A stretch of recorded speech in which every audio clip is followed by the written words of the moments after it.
All right, welcome back, everybody. It's the Album Mode Podcast. My name is Démar Grant, and I'm here with my esteemed co-host and co-creator, AdrielSmiley.com. and we're here giving away 2 tickets to the Polaris Gala. This is happening on September 17th.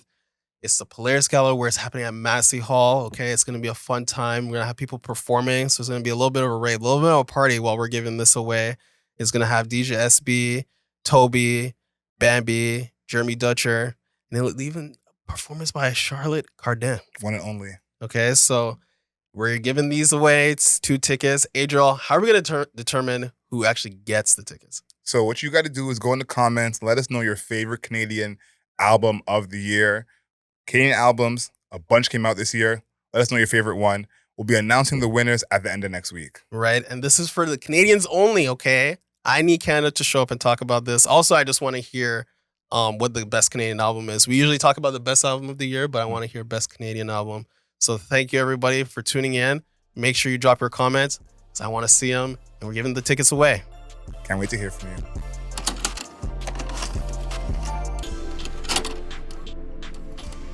Good afternoon, beautiful people. This is another episode of Album Mode.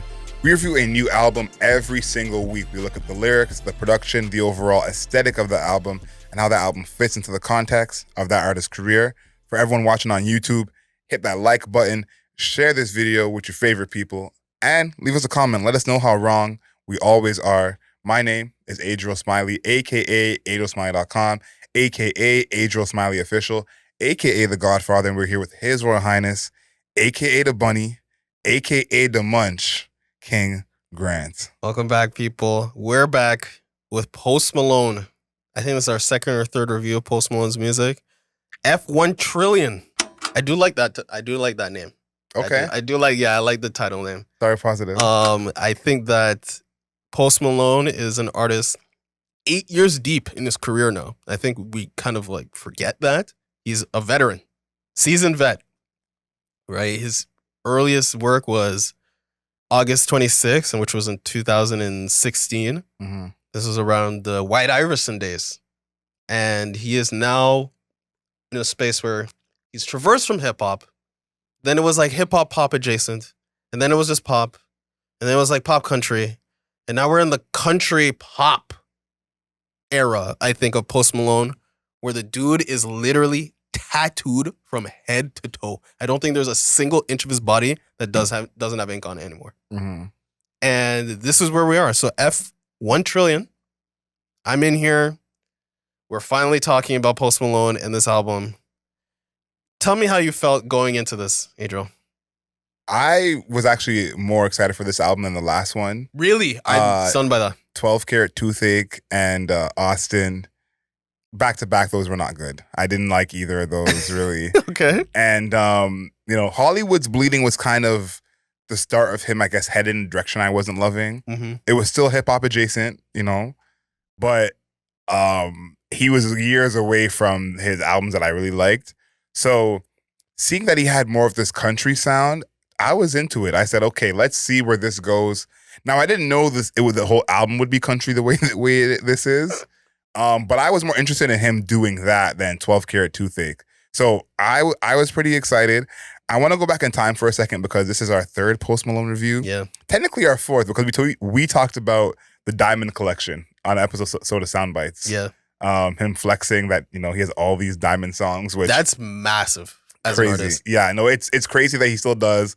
And I think it's interesting to think about Post Malone as a figure in music because I think by the numbers, success-wise, he is near the top. Yep. Like, few artists can say they've done what he's done. Some artists can't even say that.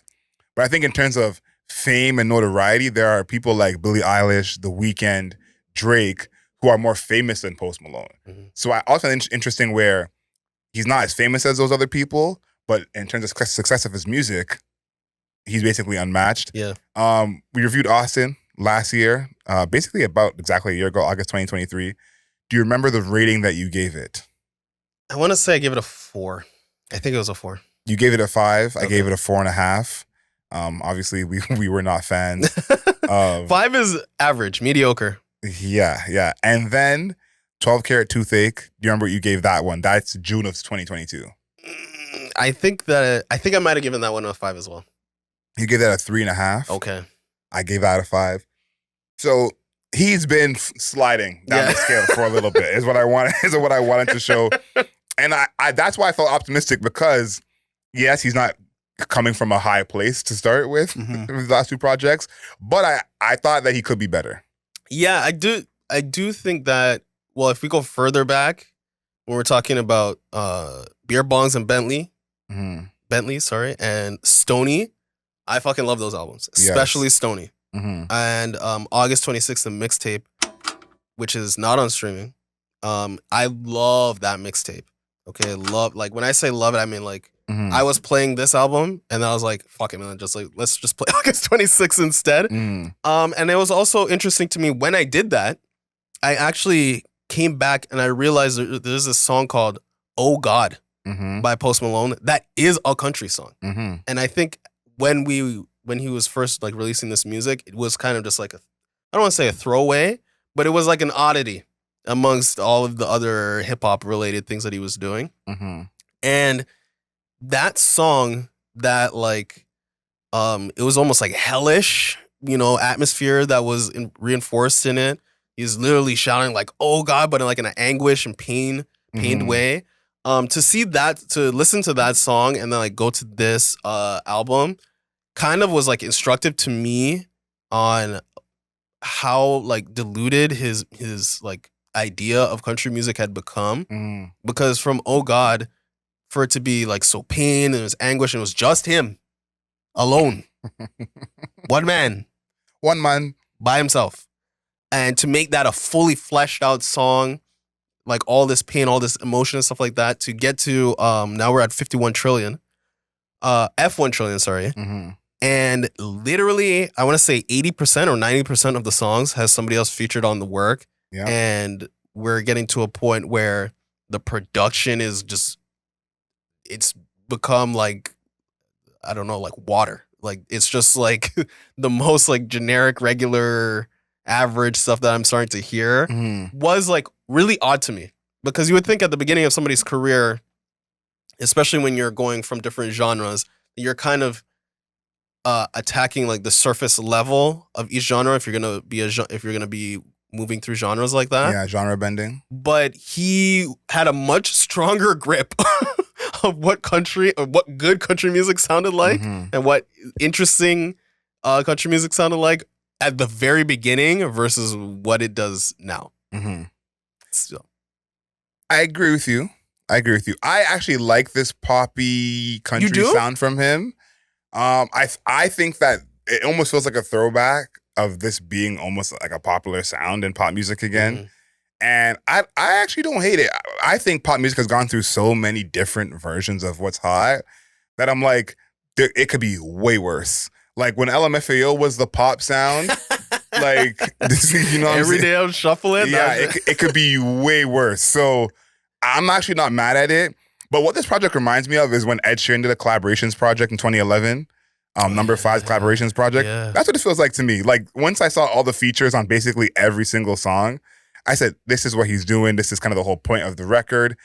Now his solo songs are still good. I do like those. One thing with the features, who do you think the features benefit more? Like the link up, like who is getting platformed in those scenarios? The features. You think the features? I think features. Because I think that these are all names that we recognize for the most part, but I think there are some names on here that not everybody knows. And I think that if you listen to this Post Malone album, because there's so many features, you're listening to all of these songs. Yeah. So if you don't know an artist on here, you have a new artist to go check out their music if this is your type of vibe. Right. And so I think this is probably the album for the country fan who's like the mainstream country fan who is like, okay, we can go dive in. Who do you think is missing from this feature list? That's the real question. I have who I think, but this is almost a who's who in country. Yeah. And why I'm asking who you think is missing is because it's not just the new guys. Like obviously Jelly Roll is on here. Yeah. But Dolly Parton is on here. Tim McGraw is on here. So he's going different generations. Yeah. Who do you think isn't on here that should be? I think considering all of the country music that we've listened to and reviewed on this podcast, why there isn't a Shaboozey feature?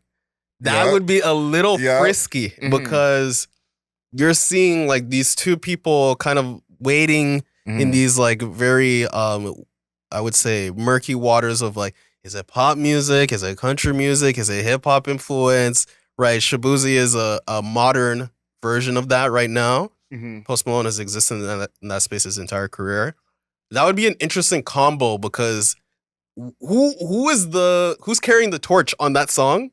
What does that song actually sound like? Like there's a lot of things that could kind of get messed around in that scenario. I think that Shaboozey would be carrying the torch. I think his voice is more for that out of the two of them. But we brought up Post Malone on our Shaboozey feature. I mean, our Shaboozey review. And I said, like, I think Shaboozey is doing what Post Malone wanted to do. I think that these past two projects, 12 Karat Too Thick, and then the one after that, like, that is, I think, what Post Malone was trying to do is what Shaboozey did, actually. Yeah. And I think that this, I don't know if this is a response to Shaboozey, but to me, this is like, I can't do the lane you're doing as well as you're doing, but this pop country lane, I can handle that. Yeah. So that's what this feels to me. Shaboozey, I think, is a great name to mention. He definitely should have been on here. I think that this, to me, makes me feel like Shaboozey is maybe not as, I guess, accepted in country as we thought he was. Yeah, who would have thought? Because no way. The black man making country music not as accepted as one would think. Wow, because that's so odd to me. I think he's an obvious choice on here, but the other person is Zach Bryan. Yeah. I think that Zach Bryan being on here, I feel like that really, should have been something on here, but... You know what? I don't agree with you because I think Zach Bryan's, his style of country is much more reserved, much more muted, and the songwriting is really, really, really tight. Not making pop country hits. He just isn't. No, he's not, but I think there's a space for him on here. I feel like he's versatile enough. And I think because he doesn't make that style, like most of the people on this project have a song like this already in their catalog. Yeah. The difference is, I think if Zach Bryan had just a song like this and he only has it here, I think fans would appreciate that. It's like, listen, you're not always doing this, but if you do this over here, I like to hear you do something different. But that's what I want to know. Who is on here that shouldn't be, who should be on here in the comments. Please let us know who's missing from this F-1 trillion long bed album. Oh, the deluxe. I mean, first of all, this thing is already an hour and 27 minutes long, I think, in the regular. The deluxe is just another beast. Or it's 57 minutes, sorry, in the regular, and I think it's 127 with the deluxe. I'm here for the deluxe, actually. I think that was a good move by him. Like, I feel like someone else should take this in other genres. Like this as a move of 45 features on the real project.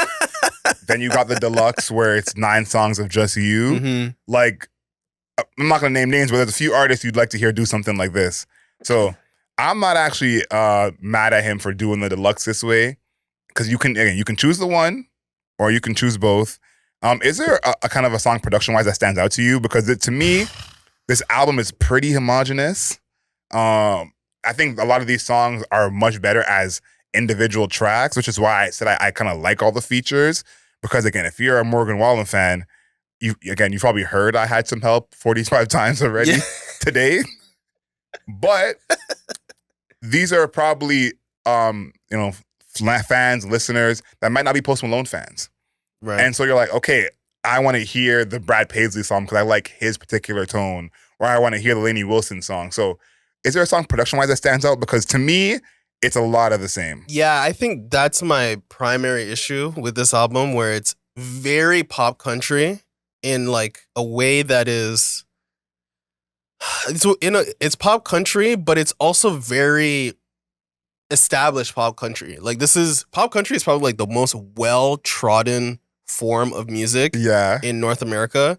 Like there is, I don't know what other innovation that can exist in pop country except for like maybe like hyper pop.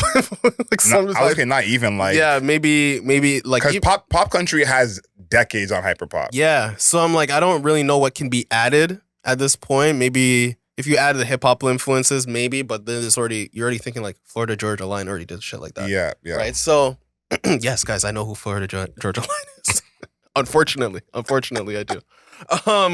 But yeah, I think that's my primary issue. Is like it's pop country, but I'm like I've been hearing all these songs sonically, production wise, in Canadian Tower for like past 15 years. I'm screaming. It's pretty strongly, like even from like California Sober all the way to I Had Some Help, like, you know, this is literally top to bottom. I'm like been hearing this song in the department store for years now. And I think that my biggest gripe with this music is like it's department store music. Like this is stuff that I associate with commerce, right? Like products, right? And it's less art, right? It feels as though this is to be acquired. You play this in a place to acquire things, right? Like this, you know, like That's so funny. You play this in a place to acquire things. It kind of reminds us. Remember when we talked about Harry Styles? Yeah. Right. And I was like, this is you know the scale, right? Yeah. The scale that we have, which is probably we should copyright the scale. Yeah. Of like the product and art, and it felt as like his music was tilting like so heavily that the art was like so light versus the product. And I feel like that happened on this album too, where it's so bereft of like, I feel like Post Malone is like pouring in like, I'm gonna make art, you know, the country in my way and this and that, and more so this is what existed and I'm just gonna see if I can make that version but with my voice, right? And it feels more of like a product because there's a million features than like actually I'm pouring my artistry into it. Listen, we're going to move on soon because you're explaining literally what's happening. Like that is verbatim what it is. I think this is the album of even the last 3 or 4 where his individual imprint is not on it as much. Like you could hear half of these songs and not know it's him. Facts. And that has not been the case in many Post Malone albums, so that's something that's new. Yeah. But why I don't have a problem with this is I grew up on pop music, okay? Pop music was my home. After gospel, but which pop it was pop music. It was the early 2000s pop music, so it was, you know, the Coldplay, Maroon 5, Ja Rule era. Okay. But why did we allow Ja Rule to do that? Like, what do you mean? Why wouldn't we? Have you heard Ja Rule's voice? Yeah. Like, have you compared? Like, I listened to Ja Rule's music recently, like very recently, and I was listening to him singing, and he was like, "I'm on my baby," and I'm like, that would not fly today. I think it should. I think that's genius. I think that's genius. He's extremely copying DMX, but genius. But why I say I actually don't have a problem with this is this kind of music is always going to exist. Yeah. And there are some times where the pop artist is the Weeknd, someone who is always an individual, always pushing boundaries and having a concept to his project. But then there's also the other side. And I think that we would rather have the person who's doing the other side of pop be someone who's talented, a good writer, unique. That's not on this project. I'll be clear. He's not doing that on this project. There's 1 and 2 songs. A couple of songs. 1 and 2, yeah. The song with Hardy is like that. The Jelly Roll song. Oh, I can't wait to talk about that. Let's keep going. But I do think that this kind of pop music, pop country, I like him doing other than someone else doing it. I think someone else might do it worse. We know he's capable of more and capable of things that are better than this. Yeah. So that's where the problem lies. But if this was going to be made anyways, which I think it will be. Yeah. I have no problem with him being the one that does it. I agree. I think it will be made regardless. And I think my stipulation is like, I said this at the beginning, Post Malone's a vet. Been existing for 8 years. Why Iverson was 2015. Right? So him like reverting to becoming an imitation, that's a problem for me. Because there's so many different versions of Post Malone where I was like, only Post Malone can make this song. Right? You're right. And I'm going to say why you're kind of like, we're both right in this sense. He was not welcome to hip hop. Like hip hop did not welcome him with open arms. Right. You know, we made him a lot of money, a lot of diamond records, but we've seen the way hip hop has treated Post Malone, talk Post Malone online. So as a human being, I can understand him not wanting to make hip hop anymore or hip hop adjacent music. I think he's probably more accepted on a personal level. Yeah. in what he's doing now. I agree. And to me, I think that human part of it is what's affecting the music here. I think musically, he could make a Sunflower right now if he wanted to. Mm-hmm. But I think, again, as a human, if this whole culture where I'm making millions of dollars keeps calling me a culture vulture, I don't belong here, I'm taking from them, like any human, I'd be like, I'm going to go elsewhere. Yeah, I agree. But his peers, his artistic peers, he was welcome. Like, he was making songs with 21 Savage, bro. He's making songs with Sway Lee. He was in there. You know, you're right. And I said this before we started recording. I think that was more authentic than people give him credit for. I don't think he was like faking the funk with those 21 Savage songs. Yeah. I think like that was really him. But I think this is because of the internet, how you're perceived publicly and on the internet might matter more what's happening in real life. Because in real life, I don't think he was getting that hate in real life. I think when rappers met him, worked with him, it was all love. Yeah, because look, I'm looking at August 26th, right? 2 Chainz, Larry June. Yep. Right? Lil Yachty and Jeremy. And then he had on Stoney, Kehlani. Yep. Quavo. And then I mentioned, the hits with 21 Savage. So it wasn't like he... And that's what I'm saying. He was in there. And that's the point is like, we did not see all this kind of defending of Post Malone from the artists who worked with him. Like that wasn't happening. So when he's being tore down on these platforms, he just has to stomach that. Yeah. And it's kind of like what happened to Macklemore a few years later, when it's like Macklemore, before he became this pop star, had cosigns and was known by like all the rappers that the streets, quote unquote, respect. And then once he became pop, it was like, I don't even know that man. Right. And Post Malone kind of had his own version of that. So I agree with you. I don't think the artists were giving him the shade. I think, again, just the public alone was enough, because I don't see him getting this same type of hate for this project, when this is probably not better than his past work in terms of like Stoney, August 26th, or Beer Bongs and Bentleys. Yeah. So I think this is one of those situations where, I guess, thankfully, he's versatile and can, try to change genres the way he has been able to.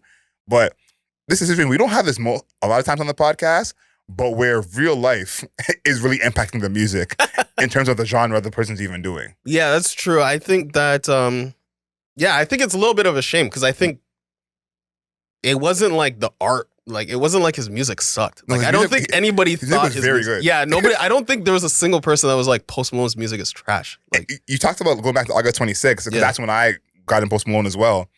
At that time, I thought to myself, if other people start doing like the vibe that Post Malone does, this could be like a whole wave. Like, he can sing kind of, but if someone who can really sing just has the same type of vibe as him, and basically no one really hopped on it the way he did, and he was making music that people wanted to make. Yeah. So I think you're right. Like, the music was better then than it is now, but I feel like that's a big, big part of it. I want to give shout out to one of the features on here. Okay. Hide My Gun. Okay. With Hardy. I got put onto Hardy like a few months ago. So all you Hardy fans been there for a hot minute. I've known about Hardy for maybe 3 months. And so when I saw him on this album, I said, okay, let's get it. Yeah, that's one of my favorite songs. And Hardy's tone on this song has made me think of what I said about this is for the features more than people here for Post. Because Hardy makes that song. Like, once he starts singing beside Post, you're like, okay, there's levels. There's levels to this. And especially the chorus, like, that's a chorus that I think the cadence of it is really smooth, really catchy, but Hardy's twang just takes it to where it needs to go to. And Post doing that, it might still be a hit, but I don't think it has the same effect. Right. And so I feel like, as much as this is very cookie cutter music, very almost simple pop music, it's things like that where, okay, add the right voice to do the right thing can make these songs work. I like Hide My Gun. I think that maybe it's a symptom of like, because I so vehemently reject pop country, because it's so I just feel like it's so played out. You're right about that. I think that this version of country where it's slowed down, songwriting is more of the focus. I actually like these songs. I like that. I like Hide My Gun.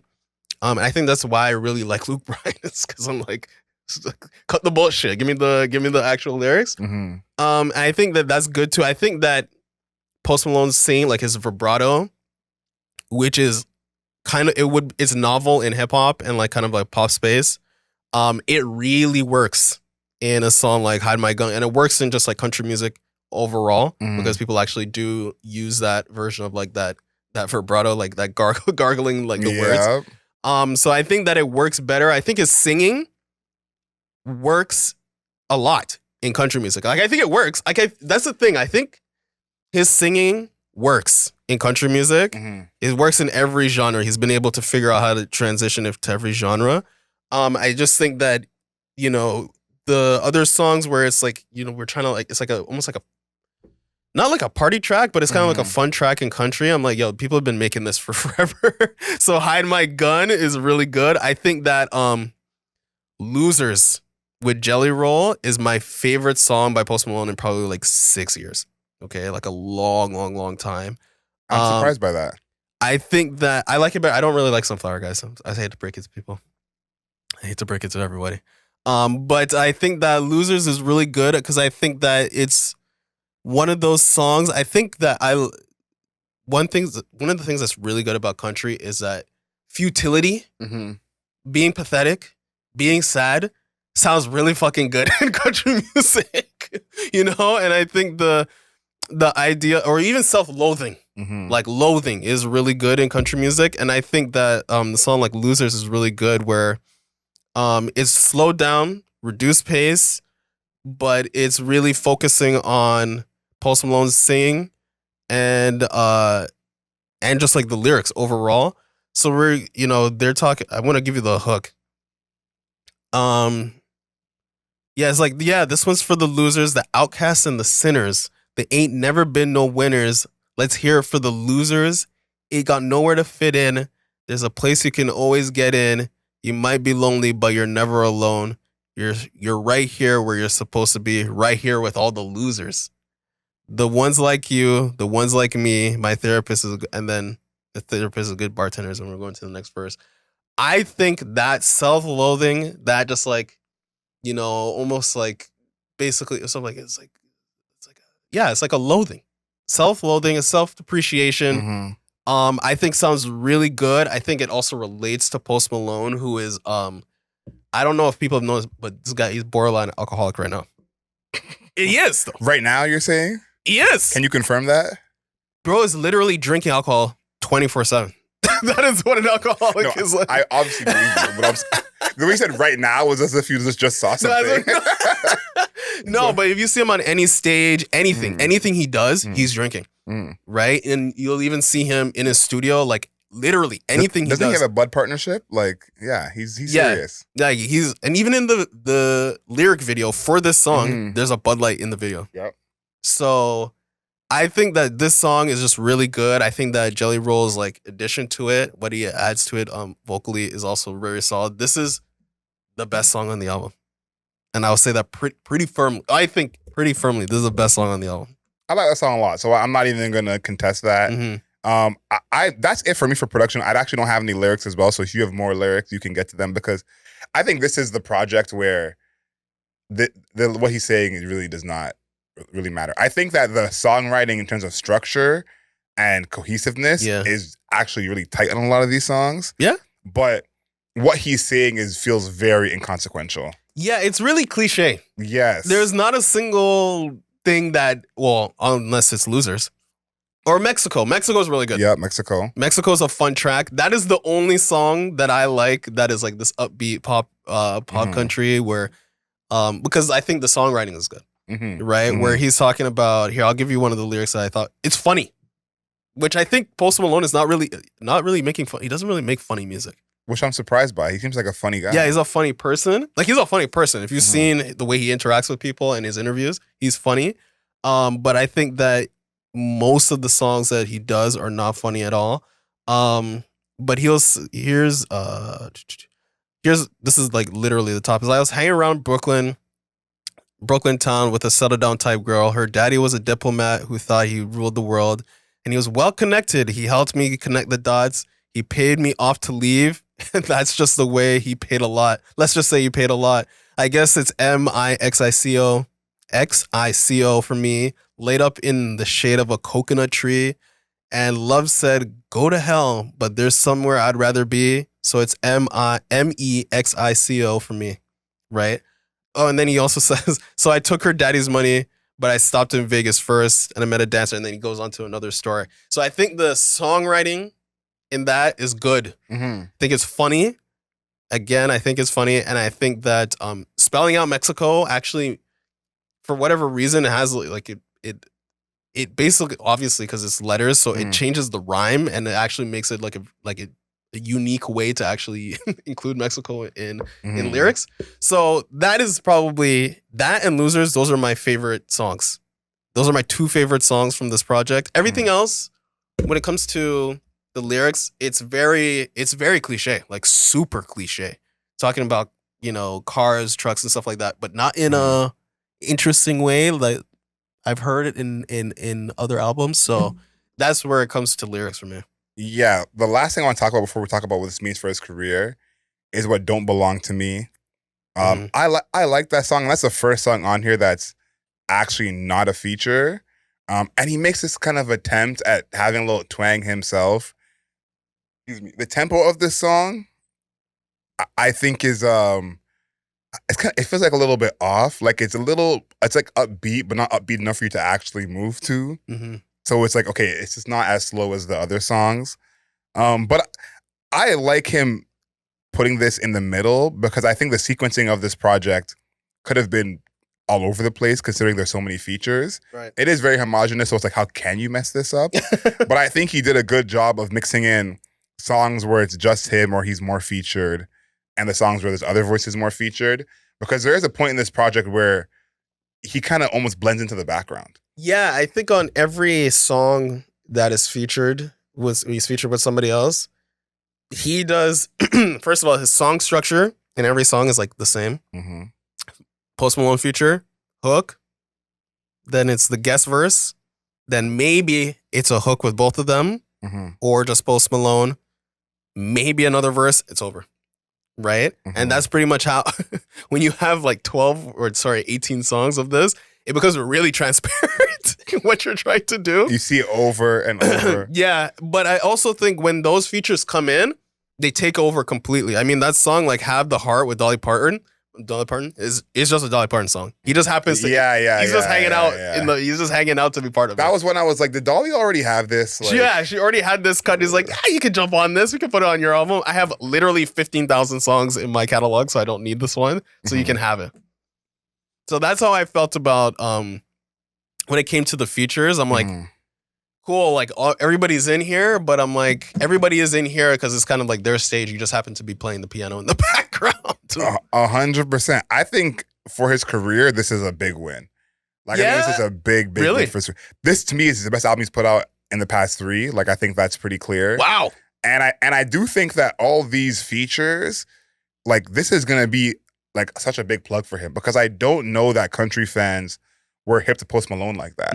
Like, I think coming from hip hop, spending so much time in hip hop, he kind of had to get reintroduced to this new group of people, and this is as much a reintroduction as you can get. True. Like, if there was a new hip hop artist and had an album with every rapper on it, we'd be like, okay, I know who you are now, right away. So Post Malone doesn't need this in terms of notoriety. He's an extremely famous person.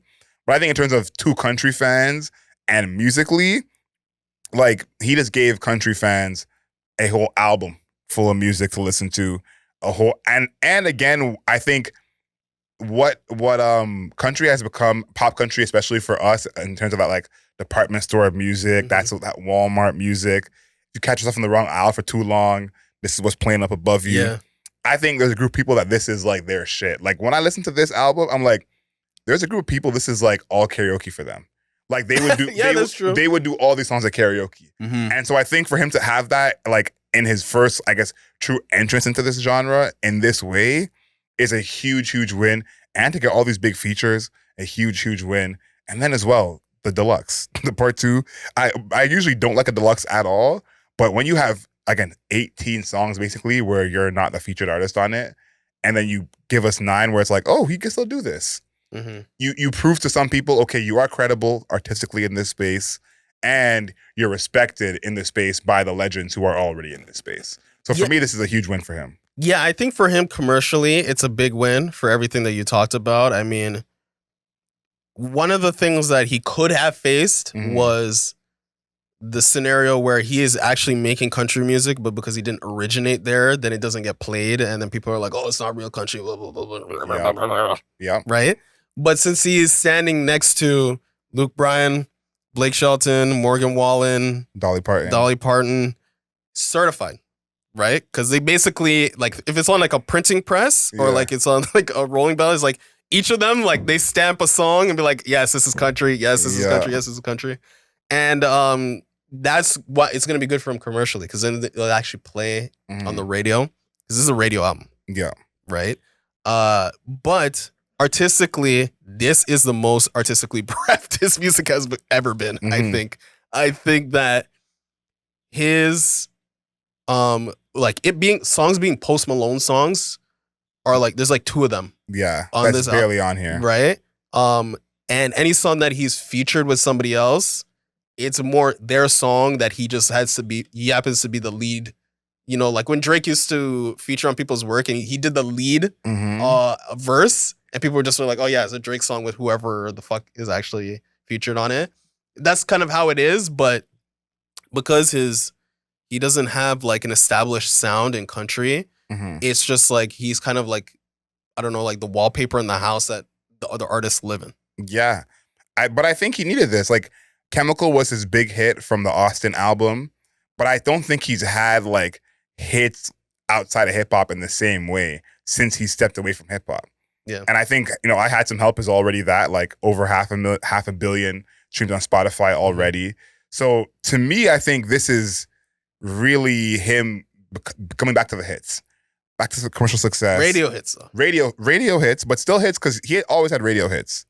Like, yeah, but he had cultural hits before. No, but he had both. I think what he had was, it can play on the radio, but will also play elsewhere. Yeah. Like, I think a song like Sunflower, that plays everywhere. But Sunflower is a song I used to play on my own. Like, I'm in the car, I'm playing that.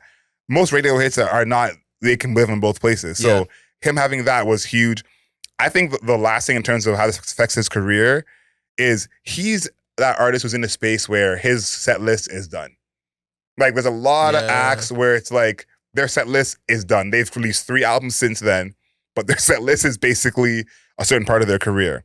He's young enough where that shouldn't be the case, but because he has all these diamond hits, all these hit songs, it's like, okay, I got to do the hits.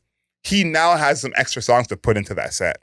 Yeah. I don't know if he had that on the past 2 projects, but I think on this project, he has, 3 or 4 of these songs he'll do to slow it down before he does Rockstar. Yeah, and he also has people to bring on stage now. Like, a lot of different people. And I think that is something that I didn't know that he even needed that at this point in his career, but that's a huge help to him and his legacy, because I think as a touring artist, if he can do this, say, again for the next project looking forward, if he has like a whole separate set of pop country hits and a set of hip hop hits, as a touring artist, he's going to be good forever. I think he was already in that place, but I think adding this element to what he's doing is kind of like, if I'm a country fan, I maybe want to go see Post Malone more now than I wanted to before. Yeah. And adding kind of that element to your touring is pretty big. Yeah, I think it's, in that respect, yeah, it makes sense. Like, I think that overall for his career, it's going to be like, you're just like watching, like, you go from the beginning to now, you're just like watching this like timeline, like this, almost like he's like a chameleon, watching it literally change color over years. So it's interesting for like his entire career. Like, this is the country album. Is he going to do more country music? That's yet to be seen. I think probably. So. I think so. He definitely is embodying a country aesthetic big time now. Yes. Like, if you see what he looks like, just like physically, like his facial hair, all this, like his hairstyle and stuff like that, even the clothes that he wears is very country now. Again, he's drinking a lot, smoking cigarettes. That's a country type thing. Everybody just, drinks and smokes cigarettes, but it's more of, he's doing it more. He's doing it more to appeal to country people. And so I think overall for his career, I guess it's a plus. A big plus. It's a plus in a way that does not matter to us. Yeah. I think it matters to a demo that does not look like us anymore. Right? I think he cared about what looked like the demo that looked like us at a point in time. I do not think he cares about that anymore. Yeah, and for him to kill with both demos, like that's I think the big thing for me is this. I think is a win with the other demo when it's like you can try and go over there, but will it kill? Like I think about someone like Machine Gun Kelly when he made his switch. Oh my god! And I was dubious, but he killed over there. And I think that is the thing when artists switch genres is like you can't go start somewhere else and get into hip hop. Hip hop doesn't play that. Yeah, you can start in hip hop and leave, but you can't do it the other way around. I think about Childish Gambino with Awaken My Love, Lil Yachty with Let's Start Here, Machine Gun Kelly, Kid Cudi. So he's following the path of the ones before him in a sense of like, it's okay to start hip hop and move elsewhere, but I can't do it the other way around. Yeah, it's rare. It's only the Beastie Boys, basically. Yeah, and it's like, think of, if you hear this album, imagine this was his first album, and he did his career in reverse. That is not gonna, it just wouldn't work. So I actually applaud him for making the switch successfully. We talk about the cover. Wait, hold on. Before you talk, go ahead. Do you think that Post Malone is a culture vulture now? I never thought he was a culture vulture, to be honest. But I still don't think he's a culture vulture. I feel like it's kind of what I said, where a lot of artists try and switch genres. Right. And I don't like the sentiment of white people just can't like hip hop, like they're just not allowed to. That's never been fly with me. And I felt like when he was doing hip hop, it was authentic. It didn't feel like something he was forcing or trying to get a certain crowd. Like, right. I think we all had kind of a sticker shock with White Iverson. Like, that was just like, what's going on here? But if you think about that image of White Iverson, to come in looking like that, I feel like... Yeah, he was looking crazy. Like, you have to be really of it, you know? Like, the only person who else was like that was Riff Raff. No one questioned if Riff Raff was really Riff Raff. Everyone know Riff Raff really got down like that. So to me, I felt like he was authentic in his love for the culture. But I think what happened is, you know, we're very protective in hip hop of once you're here, what do you do with it while you're here? So I don't think he's a culture vulture. What about you? Yeah, I think my opinion on that, because I thought about that briefly, and I think because everybody's been talking about Ian.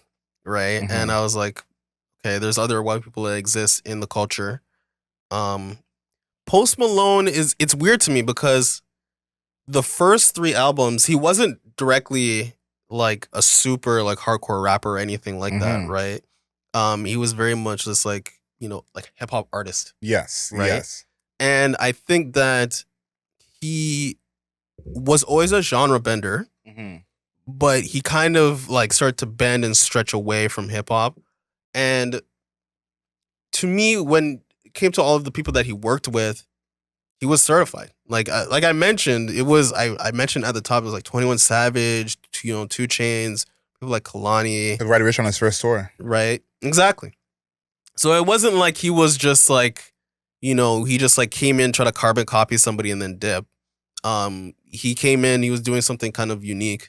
And then as he continues his artistic progression, again, this is year 8/9 for him, right? This is something that can naturally happen to an artist. I think there was my only issue is, I remember when he had this like interview, this was like years ago, he had this interview where like hip hop is not where you like really say deep shit. Yeah. Right? I didn't like that. Obviously, well, I'm like, that's something like you can only say that if you don't know the history of hip hop or you don't listen to specific artists. Because the beginning of hip hop is literally conscious rap. That is the beginning of hip hop. Yeah. Right. Toasting and stuff like that and like doing party raps and stuff was also at the beginning too. But what led hip hop for the very beginning was conscious rap. Yeah. Listen, one of the first hip hop songs that ever became popular, literally called The Message. Yeah. And so I think this is a case of him being more in touch with the music than the actual culture itself. Yeah. And that's why the word culture vulture comes in, is like, he's not of the culture. He's just a fan of the music. But I think that is something where he's white. Like, his culture is not this culture. You know, his culture may be F-1 trillion culture. That may be more his culture, but that doesn't mean he's not allowed to enjoy and participate in the music, at least to me. Yeah, I think that Culture Vulture, I think, for Post Malone is slightly strong, but I would understand where a person came from if they said that. Especially when, did you see the Lil B tweet where he was like, you know, like soon, like Post Malone is gonna be turn white and then like, and then drop some racist shit. And I thought that was one of the funnier things because, I don't want to say he turned white, but he is much more strongly a white person at this point in time than he was at the beginning of his career. I would just say that Post Malone did have 3 albums in the hip hop space before traversing outside of it. So it wasn't just like, you know, he tried to hoodwink somebody. Man, we kicked him out. Let's take accountability. Do you think he was kicked out? I don't feel like he was kicked out. I don't feel like he was kicked out. I'm telling you, that's what happened. I don't feel like he was kicked out. How often are we, like, if you are basically the best-selling singles artist in hip-hop history, and we keep calling you a culture vulture, you don't belong here, we kicked him out. I think that's what it was. I think it's similar to Drake, how when all these records come up as the first black artist to do something, we don't mention Drake as the first black artist to do this thing. Post Malone is like the first hip hop artist to do this thing. You know, like when Lil Nas had Old Town Road that was breaking every record, that should have been the first black hip hop artist to do this thing. And hip hop said, he's country. So I think that we didn't accept him as hip hop fans, and someone can only feel not accepted in the culture, the music, the genre they're living in for only so long. Let's please talk about this amazing, amazing cover. Yeah, I think the cover looks cool. Is it real or is it AI? They probably had a crane and lowered it, and then it's probably like bolted into the ground or some shit like that. I think it's a real photo. Okay.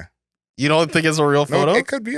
I just want to know what you think. Yeah, I think they had the truck, and then they had a crane. They hooked up a crane to it, lowered it, and then they probably like bolted it into the ground or whatever, and then they took a photo of it. I think that's what happened. I like this cover, just the picture itself, because the long bed version of the album is like the car kind of falling in the cover. So I guess it's showing this is a car like actually hitting the water. But he's had kind of some great covers in the past. Excuse me. And why I wanted to highlight this cover is because his last cover, Austin, was the most of you seeing him since Stoney.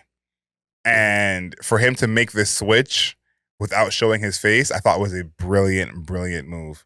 If you see the cover for Stoney, the braids that he has, the tattoos, Austin, that, first of all, didn't like the album at all, but that cover is giving more like juvenile, big house, big pool. This cover, I think, is great for the change.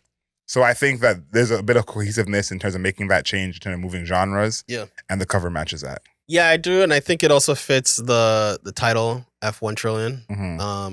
He's really trying to make it as country as possible. Maybe he could have like had a guitar sitting on top of it. Screaming. Like an acoustic guitar sitting on top of the in the passenger seat. Yeah. If you know, you know. He could have just made it super country in that way. So I think it looks cool. Aesthetically, it looks cool. I think it looks good. I like the mountain range in the background. It looks great. Is this a no skips for you? No. This is an extreme skippable. What is the opposite of no skip? This is an extreme skippable. Extreme skip. Extreme skip. Too much department store music for me to be purposefully and willingly to be listening to it. This is like high key, some great background music. Okay. So I don't know if I call it no skips, but I could listen to this in the background and just have it play and not be at the department store. That's at a Walmart. That's a talent. That's a talent. Yeah, it is. I agree. Because I don't think you could play Lil Boosie's greatest hits at the department store. Maybe. One way to find out. Yeah, throw that on the So I'm guessing you're not going to be getting the vinyl? No. Yeah. I don't. Do I need to expand on that? Should I expand? I'm not going to be getting the vinyl either. But this is actually probably a vinyl I would understand someone getting of all the Post Malone albums, just because of the sound. It's a guy the same. It's like it's so funny. It's a guy the same age as you, with the same length of beard, but a different color skin. Screaming. Same length of beard, same length of hair. Probably wears the same hat as you, same outfit. Yep. But his beard is red. That's who is getting this on vinyl. Yeah. yeah. Like I think that, like, to me, I still think Stoney would be the album I'd get on vinyl of all the Post Malone albums. Me too. But this would be has a decent case for being on there. Yeah, I agree. I think aesthetically it looks good. Mm-hmm. All right. The moment everybody has been waiting for from you, not from me, because they if they've listened to this entire podcast, they don't want to hear what I have to say anymore. I'm screwed. They're probably getting tired of me or a little bit sad. Depends who you ask. So, Adriel, tell me your score for F-1 Trillion by Post Malone. F-1 Trillion by Post Malone. This one's a 6 out of 10 for me. I actually like this album a lot. And and maybe his past albums were just so bad that I'm like, okay, it's decent. Yeah, you're beaten down. You know, like I've just been broken into accepting anything. But I actually do like this project. And one thing this project has, which Post Malone has kind of had through most of his career, is that a lot of these songs will live better as individual songs.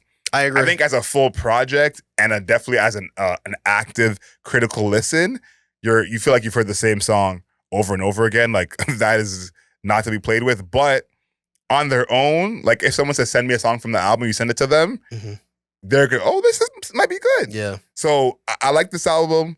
6 out of 10. It's just good to me. If anyone wants to go above and go crazy, I'm not with you there. But if you want to say this album is good, you have an ally here. Okay. So for me, F-1 Trillion by Post Malone. I thought about this. I've been thinking about this one for a while. I think it's maybe a 3.5, maybe. I think 4, maybe. I think you're being harsh. I don't think so, because I think for a person like me who is interested in contemporary music in the form of what's new, what's happening, what's changed, what can you do that's new, who is the new artist that has figured out how to establish himself in some sort of way. This is pretty much anti that, right? It's not new. The artist is already established and he's kind of melded into the background of everybody else that's on it that established themselves in a distinct way. Yeah. Not pushing anything forward at all. Again, it's a reversion. The production, again, is, music that's playing in the department store is old because old people like it, like older people like it, because that was the thing that was hot at the time for them. So if something plays in the department store a lot, that means it appeals to people who are like significantly older than I would say like a 20-something, right? And for him to fit in that is also a reversion, right? So I'm seeing a lot of things that are like a revisionist, in a way that is not unique, not interesting. The we talked about the production, we talked about the songwriting. We don't even really have lyrics like that because it's not like there's nothing spicy being said. There's a song like Yours, that I think is genuinely awful, like genuinely bad. I like that's probably my least favorite song by him, where he's talking about this non-existent daughter that he has that he's giving away to get married, and the way he's talking about how the daughter is his versus it being the husband's is really creepy, really fucking creepy. So he's kidding to his audience. Yeah. Allegedly, so it's just not good. Like it's just not good. Like it's just not. Like I think the songs like Losers, I want to stress this because I actually think Losers is so fucking good, and it's just crowded by garbage. And I think that Losers are good. I think Hide My Gun is solid. And What Don't Belong to Me, which is a song just by himself, is good. But everybody else is surrounding him, doing their thing. He just happens to meld into the background. So I just think it's not interesting. It's not interesting. It's not particularly evocative of anything. Like it sucks. Do you think this is worse or better than Austin? Because I think it's clearly better than Austin. I think that's not even arguable. I think it's better than Austin in a way that it's more listenable. That's what music is supposed to be. Right? that's the whole like point it's of more music. listenable, but there's zero risk. Zero artistic risk, zero artistic statement. Like at least Austin, I felt like it was about him. And for sure. Right? I think that he definitely went left to being like, I'm no longer autobiographical. Yeah. Those days are done. At least for now. But I think what you said about it being more listenable, that's where I'm at with this album is if you're gonna make it simple, make it listenable. Like there's simple albums that you're like, this is garbage. Yeah. And I think about when it comes to critiquing art, especially music, it's like, are you more impressed by the song you heard for the first time and were amazed and wowed? or the song that you keep going back to and play over and over again. Yeah. Which is a lot of the Kendrick and Drake debate. And I think this album is going to be one that people are going to go back to. I think some people will probably not listen to it much. It's not their cup of tea. Mm-hmm. But I think for people who do like this, like I see this being in some people's Spotify Wrapped, even though it's coming out in August. This album being in a lot of people's Spotify Wrapped. Yeah, it's gonna get plays. So I want to hear what you guys have to think. Let us know in the comments. Is my score too high? Is Démar's score too low? I do think you're being a bit harsh, but I understand. He's not breaking barriers here. He's not bending any genres. Yeah, like no challenge. Like, was this a challenge for him? It's not even a challenge for him. No, well, that's the thing. I think that we're rating him on an unfair scale because No, he's been in the game 8 years, bro. But I'm saying a hip hop artist doing an album that is this pop country successfully is technically a challenge. I think because he's been versatile his whole career, we always felt he had this in him and he's done stuff like this. But in general, a hip hop artist doing a pop country album with all these legends, that would, in a normal case, be like, that's impressive. But I think because it's Post Malone and we know he's capable of basically doing anything musically, we're like, we know you can do this already. Not impressed. Yeah, but Beyonce is similar. Beyonce album was way better than this. I don't think so. Beyonce. I don't think so. Wow. I don't think it's way better than Whoa, this. even our producer Chris is saying that.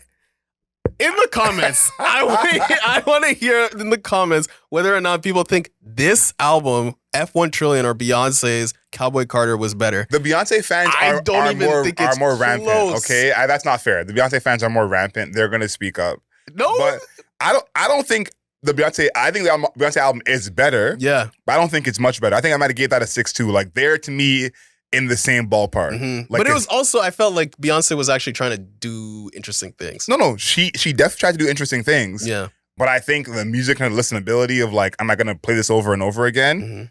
They're in the same place. They're in the same category. Okay, so. We'll see in the comments because that was I didn't think that was gonna be a controversial statement, but everybody was looking at me like I had 3 heads for a second. Yeah, no, I think this album's good. I want to know what you guys think in the comments. Please let us know your favorite song on here, your favorite feature on here, and what kind of Post Malone fan are you? What's your favorite Post Malone album before this album? Then we can kind of see what kind of fan you are, and where your head is at.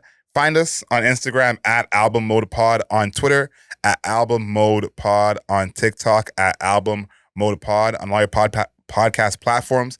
Leave us a rating and a review, 5 stars, not a single star less. And of course, subscribe on YouTube. Hit that like button and leave us a comment. And until next time, know yourself, know your worth. Later days.